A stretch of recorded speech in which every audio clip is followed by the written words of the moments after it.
Oi, meus amores, como vocês estão? Estamos aqui, né, para gravar mais um episódio do PodFans, o quinto episódio. E nesse a gente vai bater um papo sobre as religiões de matriz africana no contexto educacional. E para isso eu tenho alguns amigos lá do ILE, pessoas especiais também. Aqui só tem pessoas especiais participando ultimamente, né? Tô aqui então com o Rodrigo, que vai se apresentar pra gente. Então, bom dia, boa tarde, boa noite, dependendo do horário que as pessoas forem nos ver, assistir, né? Como a Cris falou, além de amigos, somos irmãos, né? Irmãos sou candomblessista, então estamos entre irmãos também. A minha formação inicial é em administração, fiz graduação em administração, depois fui fazer uma pós em gestão de recursos humanos e fui indo para a área da educação. Aí fiz outras 3 pós na área da educação e resolvi fazer pedagogia. Aí concluí pedagogia, fiz um mestrado em educação e agora doutorado em educação e letras também, estou fazendo letras. Então essa é a minha formação e assim, para a experiência eu acho, né, nesse nosso assunto, é a vivência que eu sou professor do ensino fundamental 1, tenho uma turma de primeiro ano e uma de quinto ano. E a Edmara também, que está aqui com a gente. Eu sou a Edmara, minha primeira formação é em gastronomia e a minha segunda formação é pedagogia. Eu participei de projetos voltados para a cultura afro-brasileira, uma delas fiz curso com a mãe Fernanda, do Sambadeiras de Bimba, e também participei do projeto Aquilombando, da Universidade Estadual de Londrina. E muito da minha vivência dentro do tema vem como eu me reconheci como mulher preta. Daí foi necessário ir para essa área como identificação, como conhecimento e como reconhecimento do que acontece mesmo. A diferença antes de me reconhecer como mulher preta dentro da escola, com me reconhecendo como mulher preta dentro desse ambiente escolar, dentro dessa vivência enquanto religião de matriz africana. Sou candomblessista também, né? Junto com os meus irmãos. A Biana, na casa do pai Joey. E eu acho que é isso. Então a gente está aqui hoje para discutir um pouquinho de como é para a criança candomblessista, a criança negra, dentro do contexto escolar, né? A gente, há 19 anos, né, em 2003, foi sancionada a Lei 10.639, que introduz, né, na teoria era para introduzir o estudo, né, da cultura afro-brasileira no currículo escolar. Só que, tipo assim, como eu já falei antes em episódios anteriores, e repito aqui porque é uma coisa importante da gente repetir, não tem sido empregada de fato, né? A gente não tem a imposição dessa lei, não tem sido praticada nas escolas, né? A nossa cultura não tem sido de fato ensinada. E aí a gente pensa, se a cultura, sem a gente falar de questões religiosas, de questões culturais, não é ensinada, imagina como é a receptividade de uma criança candomblessista, umbandista, quando chega dentro do contexto escolar, né? Sim, e eu penso também que quando existe a tentativa de se pôr em prática a lei, ela também é enviesada, né? Enviesada por uma cultura europeia, pelos conhecimentos que, assim, porque quando até, né, pensando no nosso tema, eu anotei algumas coisas na minha própria experiência enquanto aluno, né? E o que eu aprendia lá? Eu anotei aqui algumas coisas que eu vi, que eu, né, vivenciei enquanto aluno. Primeiro que tratavam a África como uma coisa só, Sim. né? Uma coisa só, sendo que a gente tem, né, em torno de 57 países que compõem, né, o continente africano, e que a nossa história, que nós descendemos de escravos, quando na verdade não existe um povo escravo. Existe um povo escravizado, né? Não existe DNA de escravo. Né? E aí a gente é tratado como descendentes de escravo. Também, então, assim, é bem enviesado, né? Os elementos culturais, eles são apagados e ressaltam os elementos negativos. Então, quando se tenta fazer a aplicação da lei, os professores, na sua maior parte, não têm formação, porque a formação inicial, que a gente chama, né, que é via de regra a pedagogia, ela não tem um suporte para que o professor depois na sala de aula ele consiga falar da cultura africana. Não tem. Então isso vai ser quando a gente vai para formação continuada. Você teria que fazer uma formação continuada para poder ter repertório para trabalhar com os alunos sobre esse tema. E aí a gente vai entrar em outros temas que, assim, a precarização do trabalho do docente impede que ele faça essa formação continuada. E aí vai refletir lá, porque daí a gente não tem. Aí a gente acaba ensinando o quê? Ensinando os elementos negativos da cultura africana, e falando da escravidão, e apaga-se todo aquele repertório cultural gigantesco que a gente tem, né, dos povos africanos, né? A gente começa a aprender a partir do olhar do colonizador, né? E eu entendo que, posso estar errada, mas na minha concepção, a nossa grade curricular, né, acadêmica, desde lá do primário, é muito eurocentrada. E aí a gente tem um racismo estrutural enraizado ali que é muito grande, né? Agora a gente escuta mais sobre, se discute mais sobre, mas essa lei foi sancionada há 19 anos atrás, tinha 10 anos. E mesmo assim aprendi sobre a minha história a partir do olhar do colonizador, que não é a real história, de fato. E aí eu fico pensando, qual a diferença, quantas mudanças teriam na minha formação se eu tivesse tido contato com esse tipo de educação antes, né? Se eu tivesse conhecimento. Até porque, tipo, quando a gente fala de povos tradicionais, de terreiro, a gente está falando de um empoderamento feminino, de um empoderamento, de um reconhecimento da pessoa negra. Até porque se a gente não conhece a nossa própria história, quem somos, né? De onde a gente veio. Então é importante. Eu lembro que quando eu estava na pedagogia e foi abordado o tema, né, para construir o projeto sobre a educação afro-brasileira dentro da escola, parece que o único livro que elas conheciam era Menina Bonita do Laço de Fita. Não sei se vocês conhecem. O Rodrigo deve conhecer porque, né, parece que é o único livro clássico, que existe. É um clássico quando se fala de literatura. E hoje continua a mesma coisa. Tipo, no pré-pandemia, que foi o meu último contato com a escola, né, porque depois teve tudo aquilo que a gente já sabe, ainda continuava no Menina Bonita do Laço de Fita. Gente, quantos autores negros tem? Quantas histórias de crianças pretas tem? E por que eu acho que o Menina Bonita do Laço de Fita faz tanto sucesso? Porque ele não entra na cultura. Ele entra apenas na estética negra. Ele não entra na cultura. Porque dentro dessa doutrinação cristã tem-se que apenas falar da cultura afro já é errado, você está deixando coisas negativas entrarem na sua casa. E nisso os professores não vão atrás, porque, né? A gente viu um vídeo que viralizou essa semana, não lembro agora qual a cidade, que candomblecistas têm por costume ir na igreja pegar a bênção, na igreja católica. E filmaram eles como se fosse Deus, seja Jesus tenha misericórdia, que é isso dentro da nossa igreja, como se não pudesse nem chegar perto porque já vai se contaminar.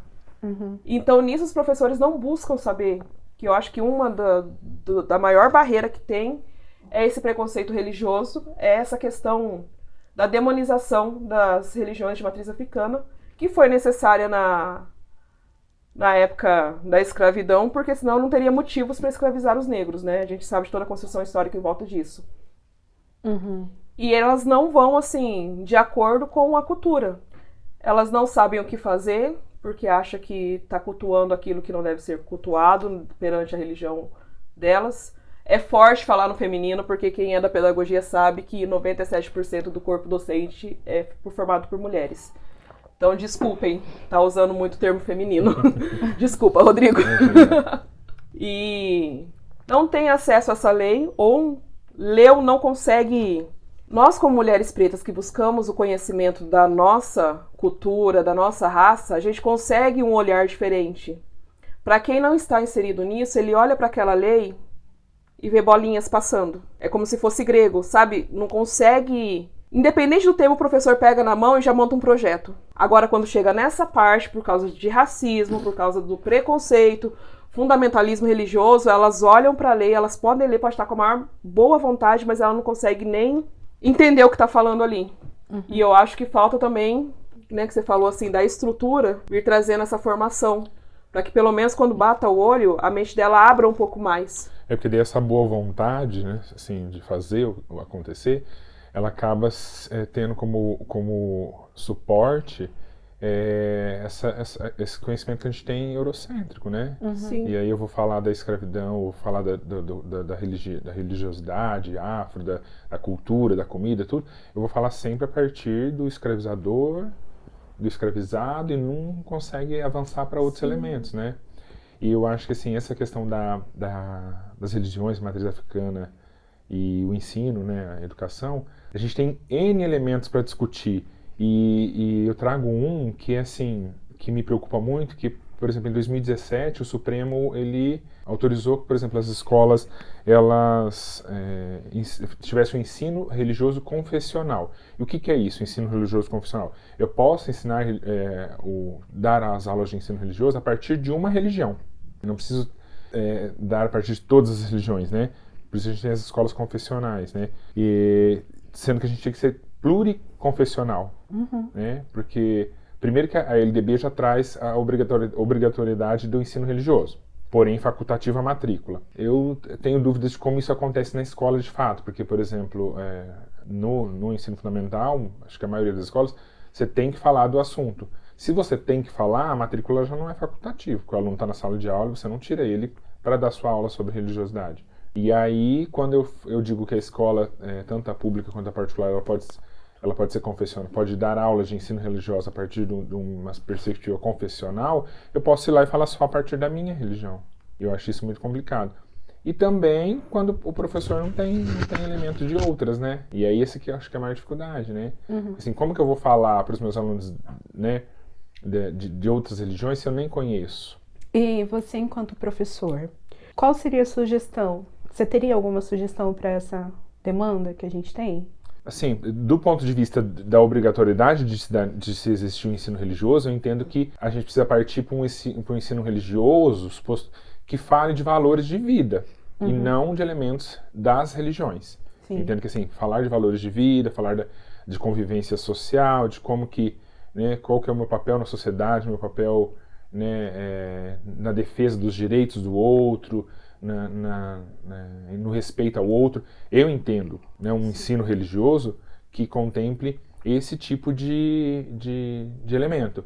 E não eu ir lá e falar do catolicismo, das religiões afro, do islamismo, enfim, sei lá qual, né? E lá ele, por exemplo, ter que apresentar para o meu aluno Alcorão, Bíblia, né? Eu não entendo o ensino religioso dessa forma, né? Mas sim trazer elementos de vida mesmo, né? Talvez então, olhar assim em volta da pluralidade religiosa, né? Sim. Não numa só linha, tipo assim, falar de valores éticos, civilidade e apresentando respeito a todas, talvez passar por cima, assim, teoricamente, a religião muçulmana tem seu fundamento assim, funciona mais ou menos assim, as pessoas dessa religião não comem carne de porco, porque elas entendem, né, como tal coisa. O hinduísmo, sobre o sagrado, o que é o sagrado, talvez uma visão do que é o sagrado para aquele povo, para que gere também discussão, conhecimento e não esse medo do desconhecido, né? E isso viabiliza até, por exemplo, se a gente fala do que é o sagrado das nossas crianças, das crianças tradicionais de terreiro, dos povos tradicionais de terreiro. A gente fala lá, por exemplo, do preceito. Se a gente informa e estuda isso num parâmetro assim, para além dessas crianças, porque as nossas crianças aprendem dentro lá da roça, lá dentro do terreiro, mas aí se a gente fala disso nas escolas, a gente tem a chance de diminuir até essa violência acerca desse período que a pessoa está passando lá e precisa continuar na escola, né? Não vai deixar de ir 21 dias na escola, 3 meses. É que eu acho que pode se usar a associação daquilo que já é comum para diminuir essa diferença, que nem assim, nós temos o preceito. No preceito, claro que criança não vai ingerir álcool, é fato, mas tipo assim, não vai comer carne de porco, vai usar branco, vai tapar a cabeça. Usa como associação, fala, ó, no catolicismo, quando chega a quaresma, você também não faz isso? Coisas parecidas? Para você não é importante por isso, por isso, por isso? Então, para ele também, dentro da religião dele, tem essa necessidade de fazer isso, que é bem parecido com a sua, né? Não é tão diferente assim. E aí a gente não tá falando só de questões religiosas, mas também de questões cultural, né? Sim. Eu colocar lá minha roupa de axé, o meu turbante, colocar minhas guias, eu tô vestindo paramentada de vestimentas que fazem parte da minha cultura, não só da minha religião, né? Sim. Sim. São inúmeros os casos, na verdade, que a gente tem, né? Lá na 3, 4 anos atrás, quando eu fiz uma das especializações, que era em educação infantil, eu já trouxe esse tema para o meu artigo, que era a dificuldade que essas crianças enfrentam, né, quando elas precisam cumprir o preceito na escola. E aí eu fui buscar alguns casos, né, nos noticiários, e peguei um do Rio de Janeiro, se não me engano foi Belford Roxo, uma coisa assim, que está aí publicizado para todo mundo, né, de uma diretora que impediu o aluno de entrar com as guias para assistir às aulas, né, ou seja, não respeitou a religiosidade. E isso é muito complexo, porque a criança ela tem que usar as guias, ela tem que usar o branco. Você vê, assim, quão forte é o preconceito religioso, porque, assim, né, vim de uma família de criação católica, fui católica praticante até alguns anos atrás, e eu nunca fui impedida de transitar na escola com o terço no pescoço, com a imagem de Nossa Senhora, com o escapulário, que são símbolos religiosos também. E eu tenho certeza que, se bobeasse, a diretora estava com o símbolo religioso dela pendurado, agora a criança. Que, assim, aos olhos das outras crianças, talvez nem tivesse diferença, fosse um colar de miçangas. Porque o significado daquilo é para quem pratica religião. E a professora só de ver, a diretora só de ver, já proibiu a criança de entrar com aquele símbolo religioso, quanto tantos outros com símbolos religiosos no pescoço. Eu lembro que na minha educação primária, né, lá da 1ª série até a 4ª série, eu fui criada dentro de uma família evangélica, né? Então, aí eu lembro que, como forma de bullying, naquela época não se falava muito de bullying, né? Eles me chamavam de neguinha do saravá. Por quê? Por causa da cor da minha pele, da textura do meu cabelo, né? Então eu era da macumba, era do saravá, sem ser.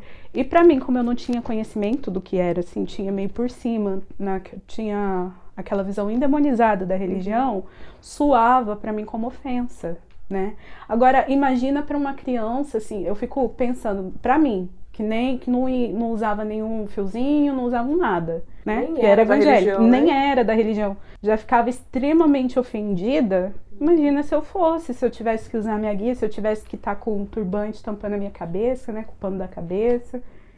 Como que teria sido? Dentro daquele contexto extremamente preconceituoso, racista que eu estava inserida, né? E eu, assim, né, eu fui de fato para a escola esse ano, então é recente, né? Sou concursado e fui para a escola. E eu confesso que depois de anos de formação, eu imaginava que eu ia encontrar um outro cenário na escola, né? Porque a gente já tem lei, assim. Eu me lembro que eu aprendi isso lá ainda na administração, que uma professora falava para mim que eu era muito legalista, porque assim, eu aprendi que dura lex, sed lex, que significa a lei é dura, mas é a lei. Então a lei diz que o Estado é laico, e eu fui para a escola com essa ideia de que o Estado realmente era laico, eu iria chegar na escola e não iria ter as minhas aulas enviesadas por elementos religiosos e tudo mais. E o susto que eu tive foi que no primeiro contato com a escola, qual que foi a atividade que estava sendo feita? Depois que eu cheguei, tocou o sinal para entrarmos, todo mundo foi para o pátio, qual que é a primeira coisa? Vamos rezar o Pai Nosso. E aquilo já me impactou. E assim, todos os dias reza-se o Pai Nosso. 2022, né? Sim, Rodrigo, eu me assustei por conta disso. Né? E quando você começou a dar aula, você já era candomblessista? Já. Eu frequento, na verdade, assim, o candomblé por muitos anos, assim, olhando, né, de fora, mas já há uns 16 anos. Mas agora, quando eu assumi um concurso, fui para a sala de aula, eu já fazia parte de uma casa, né? Já reconheci, então, como minha religião. E aí, só, né, terminando essa ideia do Pai Nosso, eu problematizei aquilo para a escola. Primeiro problematizei em relação com os professores. E aí a resposta que eu tive de uma das professoras foi, por exemplo, mas o Pai Nosso é universal, então é por isso. Eu falei, não, espera aí, universal para quem? Para quem tem a ideia de Cristo. Se é uma religião que não tem a ideia de Cristo, eu não tenho essa ideia do Pai Nosso. E aí, quando eu fui subir nas instâncias, na discussão, a resposta foi assim, olha, professor, a gente não reza, por exemplo, a sua oração, porque a gente não sabe, mas está aberto, o senhor pode vir aqui rezar. Aí eu fico me imaginando, eu prestei atenção comecei a pensar nessa cena, né? Eu chegando na escola, na segunda-feira, e rezando, né, para o meu orixá, né, rezando para Oxum, né, em Yorubá, começando lá, Yonji, Tenumamiô, e aí eu fiquei pensando a reação dos pais depois, né, e aí foi que eu pensei, eu não quero rezar a minha oração na escola. Eu entendo que na escola não é espaço para rezar nenhuma. Porque se eu rezar, ela falasse, se a escola falar para mim, olha, professor, então você é do candomblé, você pode vir e rezar em Urubá. A gente reza em Pai Nosso, a gente reza em português o Pai Nosso, que é nosso, é cristão, o senhor reza em Urubá, Mas e as outras? Então não é ter espaço para que eu reze a minha, é que é o espaço, não é para isso. O Estado é laico Não cabe isso aqui, né? Então, assim, partindo dessa premissa, hoje a gente tem os povos indígenas, a gente tem escolas nas aldeias. A gente tem escolas para os quilombolas, nos quilombos. E se a gente tivesse escolas para as crianças de terreiro? Porque nós, assim como eles, nós também fazemos parte de uma categoria lá de povos tradicionais, né? Então, o que você acha? E ali, caberia, então, a gente fazer dessa forma? Fala, ter uma escola para... Se a gente tivesse, espero que algum dia a gente tenha, né? Só a favor que tenha. Sonho.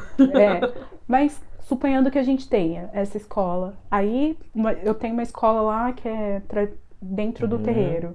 Nessa escola, como que você entenderia que deveria ser? Então, o que eu entendo, e eu retorno lá na questão de 2017 do Supremo autorizar o ensino confessional, eu não sou a favor de que, ainda que tivesse uma escola, por exemplo, para os povos de terreiro, eu entendo que a escola, o espaço escolar, ele funciona para que a gente socialize os conhecimentos acumulados pela humanidade, as letras, a matemática, né, esses conhecimentos. Eu não sei se a religiosidade, se é o espaço da escola, é o espaço para isso. Porque eu já tenho o espaço do terreiro, eu já tenho o espaço da escola dominical, eu tenho o espaço da catequese. Eu tenho uma visão um pouquinho diferente. Porque, por exemplo, eu entendo que a educação pública, e defendo que ela deva ser laica, independente de onde ela esteja, se ela é pública.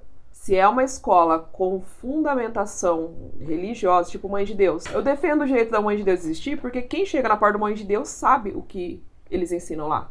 O pai colocou ali dentro por escolha. Educação pública, nem sempre a criança está lá por escolha, porque é a única opção que ela tem. Então, eu luto e assino embaixo que a escola pública deva ser laica. Agora, um terreiro, uma escola dentro de uma comunidade tradicional, aí eu tenho, se for a religião predominante, agora mesmo que não seja, é um quilombo evangelizado lá que eles falam, né? Eles têm por religião o protestantismo. E querem ensinar isso na escola que eles montaram com recursos próprios. Ok. Mas eu não vejo como numa religião, numa escola, dentro de uma comunidade originária, não ter o ensino cultural. O ensino cultural, que daí vai para além de religioso. Não tem como você ter uma escola num quilombo que não ensine as tradições afro-brasileiras, as tradições que vieram com os negros da África. Não tem como você ter uma escola numa aldeia que vai falar contra as entidades religiosas daquele povo, daquela, né, porque cada aldeia tem a sua própria organização. E isso tem que ser lutado também até o fim, mesmo que eles montem uma escola. Tem que se ter o entendimento e o respeito àquela cultura, que vai diferente da religião. Quando eu digo assim que eu discordo, é porque assim, a gente precisa ficar muito claro qual que é o papel da escola. E mesmo a escola estando dentro de uma comunidade... o papel da escola é único e tem que estar à frente. Né, mas como uma comunidade X ou Y, eu entendo que a escola não é o papel desse ensino religioso. E aí quando a gente fala de aspectos culturais, é diferente. É diferente de eu vir explicar elementos da cultura, de explicar os meus princípios, os princípios da minha religião. Por exemplo, na nossa religião, não existe a ideia de céu e inferno. Eu vou né, ensinar e educar a partir desse princípio. É isso que eu acho que não tem que acontecer, mesmo sendo... Porque assim, ensinar os elementos culturais é ensinar, olha, a cultura lá, existiam as regiões, nessas regiões existia a figura de Xangô, Oxum, isso para mim é elemento cultural. Isso é elemento cultural. Agora dizer, olha, a gente vai pautar a nossa vida a partir disso, a gente tem que ser assim, porque isso é um princípio da nossa religião. É isso que eu tenho minha discordância, porque eu entendo a escola com uma finalidade muito específica. Sim. Né? Mas e aí, por exemplo, no caso que a gente mencionou, por exemplo, do preceito, que a nossa criança vai ter que continuar estudando, não vai parar a vida por 3 meses, assim como o adulto não vai deixar de trabalhar por 3 meses, né? E aí, não seria interessante falar sobre, porque aí mistura, né, um pouco de aspectos religiosos com aspectos culturais. Então, mas isso que eu estou dizendo assim, porque falar sobre, eu entendo que é explicar sobre os elementos da cultura. Agora, não trazer... elementos que assim, para orientar a vida a partir. Entendi. Isso para mim que é o religioso. Ah, então, mas assim, porque no meu ponto de vista, assim, vamos supor que eu seja candomblessista, você não. É importante que você saiba o que eu tô passando, para não que você vá fazer igual, mas para conseguir respeitar, né? Isso eu acho que é Eu cultural. entendi, É assim, isso que eu acho que é cultural. É isso que o Rodrigo tá falando, eu entendi o seu ponto de vista. Nós não devemos ser jesuítas às avessas. Que nem os jesuítas chegaram aqui e impuseram a sua religião aos indígenas, aos escravizados, a todo mundo que estava aqui passando pelo lugar. Eu entendo, a escola não deve ser essa visão de conversão, de pregação, mas apresentar, que nem a gente falou daquele conceito inicial lá de apresentar todas as religiões no ensino religioso, já que a escola é laica, talvez apresentar o que é a religião para que não haja essa discrepância e que a criança se sinta incluída. Ó, turma, hoje o João, que nem aquilo que a gente falou no começo, o João está de branco por isso, por aquilo, porque é um momento religioso e nós devemos respeitar e ajudá-lo nessa passagem. Ponto. Talvez só... Esse ponto que eu acho que deve acontecer. Porque eu tô aqui pensando, né? Olha, eu vou explicar. O aluno tá de quelê porque faz parte do ritual, né? Ele precisa usar tanto tempo, mas eu não entendo que eu tenho que explicar qual que é o sentido para a existência daquilo lá, porque aí eu acho que tá... Até porque a gente tem os AO na nossa... Os segredos, né? As coisas que a gente não... Né, eu tô lá no terreiro, tem coisa que eu não sei ainda. né? Mas é que sim, tem muita coisa nesses assuntos e eu penso que a gente precisa sempre cuidar para que a escola não... Porque a escola, a depender dos jogos de poder, ela é uma arma talvez das mais fortes no sentido de se fazer poder. Né? Então, por isso que eu tenho muito cuidado, assim, que é muito tempo. Porque a escola, se você pensar, como que você muda uma nação? A partir da escola. Então, a depender de quem está no poder, da sua ideia de homem, cultura, sociedade, né, relações, onde que você vai conseguir ter daqui 10 anos uma sociedade que tem aqueles valores? A partir da escola. Então, eu acho que a escola precisa ter muito claro qual que é o papel dela, educar para os conhecimentos elaborados, né? Eu lembro de Saviani, quando ele fala que a escola precisa tomar cuidado para que ela não deixe o central da escola e vá pegando coisas de fora, né? Então, precisa ter muito cuidado daquilo que ela precisa ensinar meu aluno a ler, a escrever, e a partir desse ler e escrever, que ele se torne um cidadão emancipado, né? E reflexivo, que atue na sociedade. Então, esses são o que eu entendo que a escola precisa fazer, né? E isso envolve trazer os elementos culturais.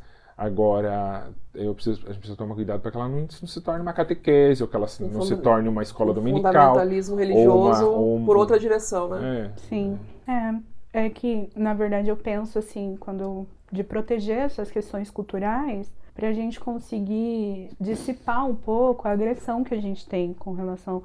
Que eu lembro que, acho que foi em março, que eu fui para Curitiba, participei do Fórum Paranaense para a gente poder falar sobre a educação de povos tradicionais, não só de terreiro, mas vários povos tradicionais estavam ali reunidos para a gente discutir sobre a educação.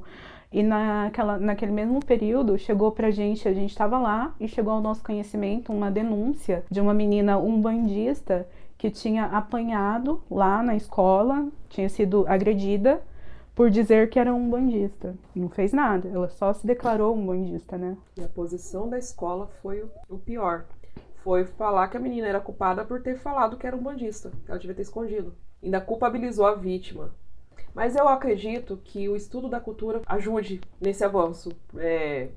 Olhando para minha história, toda a introdução que eu tive antes de estar no candomblé, como eu disse, eu vim de uma família católica tradicional, com demonização da cultura afro-brasileira, com todo aquele preconceito que se existe. E já faz uns 8 anos que eu realmente não professo mais essa fé. E me entendendo como mulher preta, fui atrás de conhecimento, né? Dentro disso, para poder me entender melhor dentro da minha identidade pessoal. Eu lembro de uma conversa que eu tive com um amigo meu há 3 anos, com o Diego. Há 3 anos atrás, exatamente. Eu já estava nessa caminhada de conhecer melhor a cultura, de respeitar, porque eu vim de uma cultura que demonizava. Então eu estava naquela caminhada de desmonizar, humanizar, Vamos inventar uma palavra. Né? Perdão, não, jeito de falar, de tirar o capeta da história e humanizar pra respeitar, porque você só respeita aquilo que você humaniza. E ele falou que era da Umbanda, que ele estava na Umbanda. E eu, sem religião nenhuma, eu falei assim, olha, eu respeito muito, eu vejo como é o culto deles, nananã, mas nesse momento, por causa das amarras, de tudo aquilo que foi construído em mim uma vida inteira, eu não me vejo praticando essa religião. Eu falei isso há 3 anos atrás. E agora Aí, em julho eu fui visitar ele em São Paulo e a gente na mesa conversando, ele, eu tenho que assentar meu Exu, e eu falei, eu tenho que fazer santo. E eu falei, Diego, você lembra daquela conversa que a gente teve ali na Avenida Paulista? E o que mudou nesse meio tempo? Conhecer melhor a cultura. Sim. Eu fiz um curso com a mãe Fernanda no Sambadeiras de Bimba, que é um curso voltado para a cultura da roda de samba. Só que ela me introduziu tão bem na cultura, nas discussões, e a gente falava da roda de samba, que tem por estrutura a roda do candomblé, né? Os atabaques, nananã. Ela me introduziu tão bem que na minha primeira visita ao terreiro eu me senti em casa. Sim. E foi essa introdução. A cultura me levou a humanizar a religião. E quando a gente fala dessa introdução, a gente está falando de humanizar não só a religião, mas o indivíduo negro em si. Porque, por exemplo, hoje em dia se fala muito sobre a solidão da mulher preta, né? É um tema que se discute bastante, eu já ouvi bastante sobre e tal, me identifico até. E assim, por quê? Porque precisa humanizar esse afeto da mulher preta, né? E aí, se a gente traz essa história cultural, sem ser a partir do ponto da escravidão, a gente vai entender os nossos semelhantes como portadores de afeto, como pessoas humanas, que são dignas de amor, entendeu? Então, a cultura ela acaba se tornando importante até pra gente se sentir representado, né? Conhecer a nossa história e saber que... E ver também, assim, que aquela pessoa do candomblé também é mais que isso, né? Ontem, aquela mãe de santo de 87 anos que defendeu a sua tese de doutorado, vai receber honoris causa.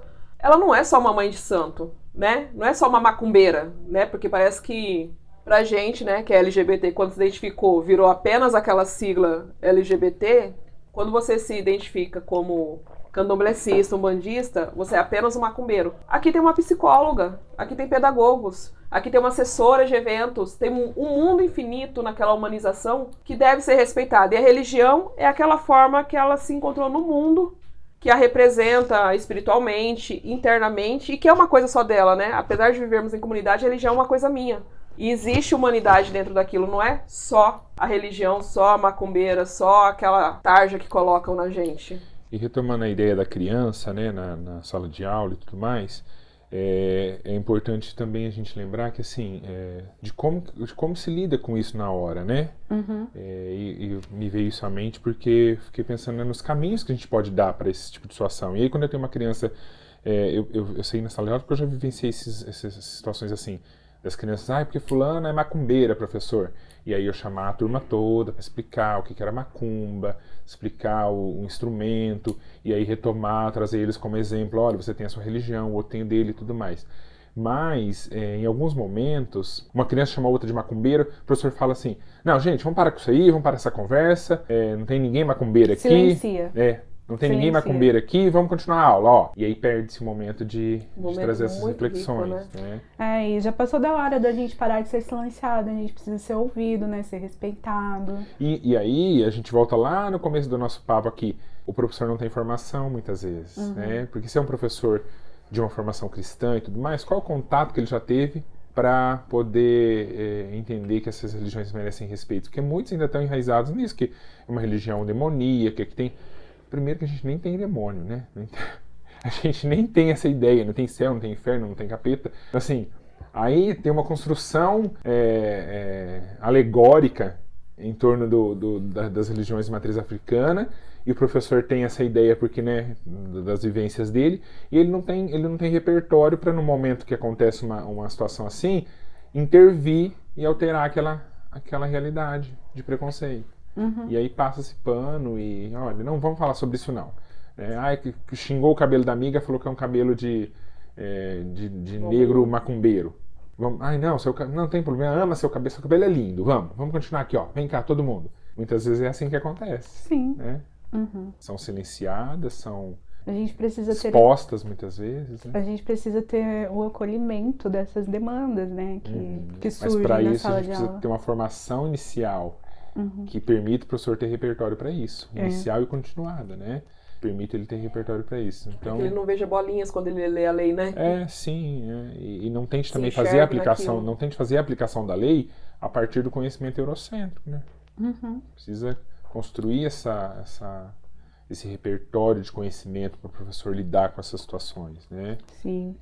Que a lei tá lá, mas, por exemplo, o MEC não soltou. Se soltou, posso estar desatualizada, posso estar pecando, uma lista de materiais, né? Livros que o ajude a pensar nisso. Novos livros de história, para que não use mais uma vez a menina bonita do laço de fita, né? Coisas mais centradas, e o que não falta agora é material, né? A produção nos últimos 10 anos avançou muito, temos vários autores negros que tratam das questões das religiões no contexto social e escolar. Então, material tem, mas talvez ajudar esse professor a saber por onde ir. Eu acho que assim, tem muita gente trabalhando, tem muita gente aí fazendo seus corres e trazendo esses assuntos para a pauta. Eu acho que assim, se o professor se desse para os professores condições de fazer formação e tudo mais, eu sei que tem gente produzindo, né, discutindo e produzindo, mas aí quando a gente vai para a realidade do professor, para o cotidiano do professor, aí eu acho que realmente ele não tem braços para não tem incentivo para acolher também, tudo né? isso e conseguir fazer alterar essa realidade. E aí que eu penso que assim, para algumas limitações que a gente tem, as soluções possíveis, ela tem que ir muito, muito lá atrás. Eu tenho que ter um professor bem valorizado, eu tenho que ter um professor que tenha um salário digno, que o permita estudar, que não exija que o professor dê aula, por exemplo, para ter um salário minimamente digno, ele dê aula 3 períodos, de manhã, de tarde e de noite. Vai fazer curso né? Em que momento ele estuda? Em que momento eu me capacito para poder lidar com essas questões? Então, assim, é bem complexo.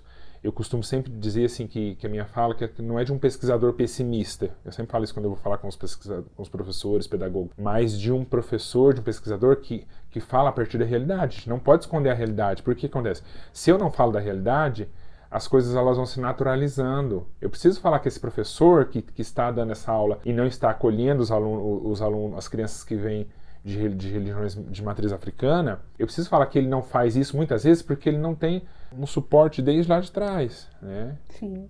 O único suporte que ele tem é na sua religião ao domingo, né? É o que fica martelando na cabeça dele a semana inteira nos 3 turnos de aula. Então a gente realmente precisa de uma preparação, né? Desde a formação inicial. Desde e continuada. Sim. E quando a gente tem a sorte de ter um professor que entende sobre várias religiões e começa a introduzir isso no contexto escolar, a comunidade, às vezes, acaba silenciando, né? Aí chega a mãe lá do Joãozinho falando assim: meu filho falou que estão falando de demônio aqui na sala de aula, estão falando de macumba.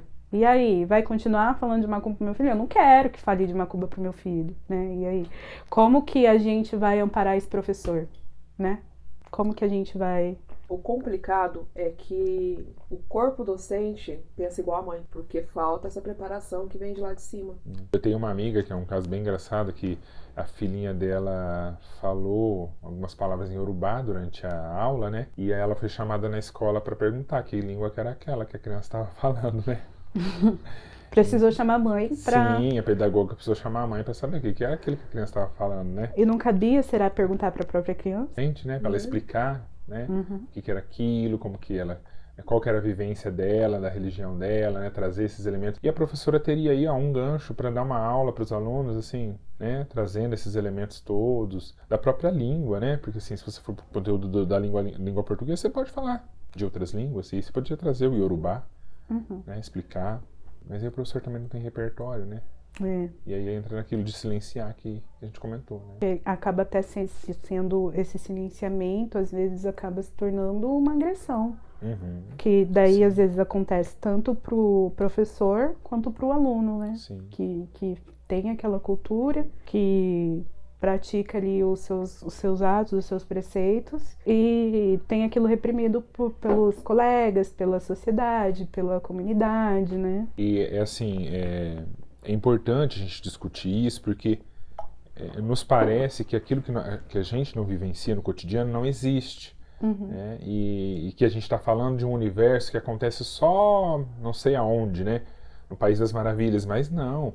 Todos os dias tem crianças candomblecistas, umbandistas e de outras, né, religiões sofrendo intolerância, preconceito. E não só crianças, né? Que as crianças muitas vezes a gente nem fica sabendo, porque sofrem e não verbalizam depois, né? Sim. Mas todos os dias tem, todos os dias continua acontecendo, né? Ou às vezes a criança não tem nem repertório para conseguir Sim. identificar o que aconteceu com ela e dar nome para aquilo, Isso. né? E aí aquilo acaba ficando uma marca no desenvolvimento, né? Porque daí aquela criança lá na idade pré-escolar tá em fase de desenvolvimento biopsicossocial, né? E aí acaba ficando aquela marca que vai acarretar num trauma que a pessoa não consegue nem dar nome para o que está acontecendo, nem nomear, né? Você estava comentando sobre o caso da criança que foi retirada que a mãe perdeu a guarda, né? Pelo fato da criança estar introduzida dentro de um terreiro. Dentro do Roncó. Dentro de um Roncó. Aí, isso foi uma coisa que o pai Robson também mencionou no nosso último episódio, não sei se vocês ouviram, se vocês assistiram, né? Como que fica a cabeça daquela criança, porque ela tá ali, é retirada pelo Estado, pelo Conselho Tutelar, vai lá, tira aquela criança da mãe, e aí qual vai ser o olhar da criança para aquela estrutura que ela tava quando a mulher, eu corro o risco de perder minha mãe, continuando aqui. É algo ruim, né? Porque ruim. é a experiência que me faz viver. Ela né? é arrancada de um lugar assim, de um círculo ali que ela... de apoio, né? Porque nós vivemos em comunidade. A criança tá ali no Roncó, tem pessoas, uma comunidade inteira cuidando dela naquele momento, inclusive a mãe. Ela é arrancada da segurança, colocada dentro de um lar que geralmente vai para parte da família que deu parte dessa situação, que não era um problema e que geralmente são evangélicos ou católicos, né, de denominação cristã, falando que tudo aquilo que você fez está errado, que Deus tem que te salvar, que vai te purificar. Eu acho que como acolher essa criança, né? Daí chega na escola, não, sua avó fez certo de te arrancar da tua mãe. Falta esse acolhimento, esse olhar também, independente do que se pense, em acolher essa criança em toda essa situação, porque a escola é o segundo lugar de segurança, né? Fora o ambiente familiar. E ela já foi arrancada de um lugar que ela se sentia segura. E ter essa delicadeza no trato com essas crianças, eu acho que é fundamental para entender o que está acontecendo ali.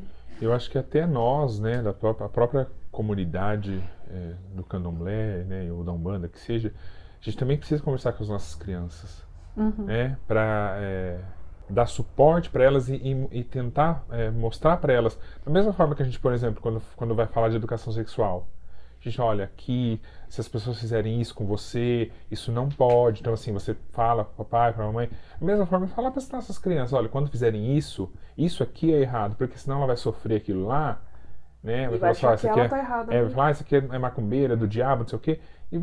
E de repente vai criar marcas que vão levar para a vida. Mas a gente mostra, olha, quando alguém fizer isso com você, falar para as nossas crianças do candomblé, quando fizerem isso com você lá na escola, isso não é certo. Então você, né?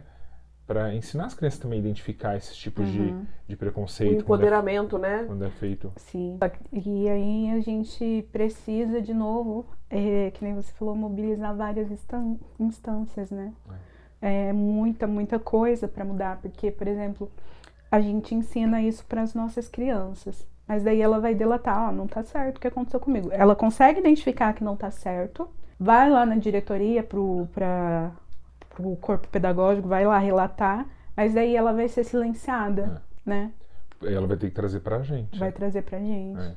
É uma coisa que a gente precisa estar preparado para lidar, mas em todos os aspectos daquele ambiente tem que estar preparado também para recepcionar, acolher, lidar com a situação. E aí, aos poucos, a gente consegue, dessa forma, ir dissipando todo esse preconceito, esse racismo que a gente tem enraizado. E a gente precisa assumir o nosso papel também, né, enquanto... Eu lembro, acho que em algum momento você fez uma pergunta e que eu pensei assim, existe esse cenário, o que a gente faz? Então eu acho que nesse sentido a gente também, que é, né, de religiões de matriz africana, precisa também estar atento para, né, tentar intervir nessa realidade. O que eu posso fazer enquanto pedagogo, o que eu posso fazer enquanto professor, o que eu posso fazer enquanto psicóloga, para atuar nessa realidade, né? Sim. Eu posso, por exemplo, constantemente eu falo da minha religião para os professores na sala dos professores, nos intervalos, né? Para tentar desconstruir essa ideia que eles têm. Para que Sim. quando eles... Tanto que uma das professoras veio conversar comigo e falou, olha, Rodrigo, eu dei o seu exemplo na aula, quando a gente falava sobre religiões de matriz africana e tudo mais. Posso? Ela veio perguntar para mim, eu falei, pode. E eu falei, inclusive, se você quiser que algum dia eu vá falar com a sua turma, eu vou e falo com a sua turma. Né? A gente precisa fazer isso para... Se mostrar dentro do corpo docente, né? para ajudar nessa desconstrução. E né? até assim, talvez um outro professor não tem conhecimento da religião e receber um aluno. Se colocar à disposição, não, ó, se você não entender alguma coisa, precisar de ajuda, esclarecer alguma coisa que a criança falou você não entende, pode conversar comigo. Muitas vezes né? nós mesmos ignoramos o fato da nossa religião para poder ser aceito nos ambientes, né? E essa foi uma coisa que eu sempre lutei e sempre nos primeiros dias, quando eu chego na escola, eu já deixo muito claro quem eu sou, de qual que a minha religião é essa. Não que eu tenha obrigação de dar satisfação para ninguém, mas nesse sentido de dizer o que eu sou, é justamente para que para tentar trabalhar esses elementos, porque eu sei que uma hora ou outra eles vão surgir. Né? Então eu preciso deixar muito claro. Eu lembro que uma pessoa veio falar para mim assim, dentro da escola, olha, eu sou de outra religião, mas eu não tenho nada contra a sua religião, tá? Eu fiquei pensando assim, pois bem, se tivesse ia ter dois problemas, que um é de ter e outro de dester.